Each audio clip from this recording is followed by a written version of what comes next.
Pertama sekali, saya akan memberi pengenalan tentang keselamatan di dalam sekolah dan di luar sekolah. Di dalam sekolah, keselamatan merupakan asas penting dalam persekitaran pembelajaran. Kawasan dan persekitaran sekolah yang selamat menjadi perkara penting dalam menjamin keselamatan dan kesejahteraan pelajar.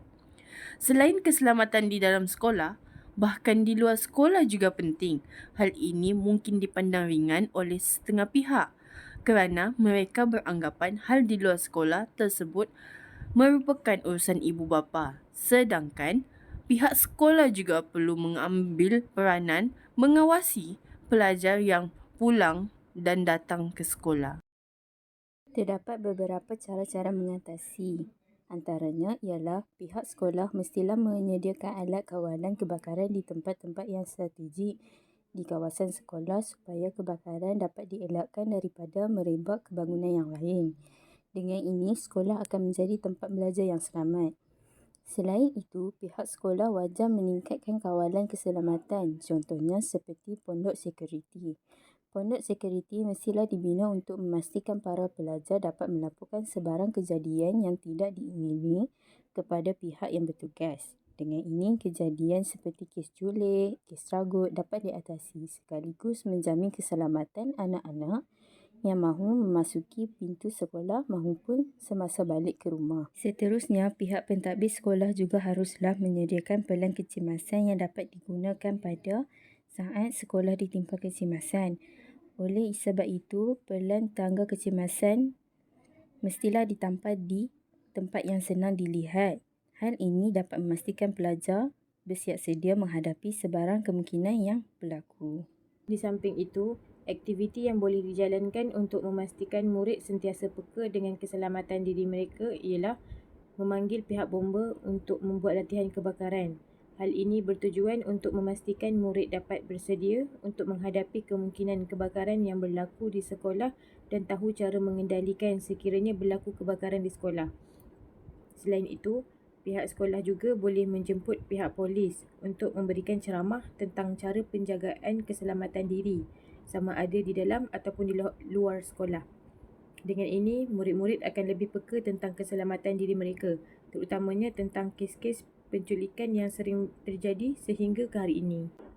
Peranan yang perlu diambil mengenai masalah ini adalah yang pertama, masyarakat. Masyarakat juga perlu bertanggungjawab bagi menyelesaikan masalah ini. Sebagai contoh, jika mereka mendapati pelajar yang tidak mengutamakan keselamatan dan undang-undang, mereka perlu melaporkan perkara tersebut kepada pihak polis. Kerana segelintir pelajar tidak tahu bahawa perkara yang mereka lakukan itu boleh membahayakan diri mereka sendiri. Oleh itu, masyarakat janganlah bersikap mementingkan diri dan tidak mengambil tahu. Yang kedua, pihak sekolah. Pihak sekolah dianggap sebagai rumah kedua kepada pelajar kerana kebanyakan masa pelajar adalah di sekolah. Oleh hal demikian, pihak sekolah bertanggungjawab menjamin keselamatan pelajar. Pihak sekolah harus merencanakan sebuah jadual untuk menetapkan guru-guru bertugas secara berturut-turut selepas waktu sekolah. Guru-guru dapat memastikan pelajar dibawa oleh ibu bapa atau penjaga masing-masing dan dapat menghalang kes penculikan daripada terjadi. Di samping itu, pihak sekolah haruslah menganjurkan ceramah kepada pelajar supaya dapat dijadikan sebagai nasihat kepada pelajar. Tajuk ceramah juga perlu berkaitan dengan keselamatan pelajar dan mengajarkan pelajar tentang cara menjaga keselamatan diri mereka sendiri.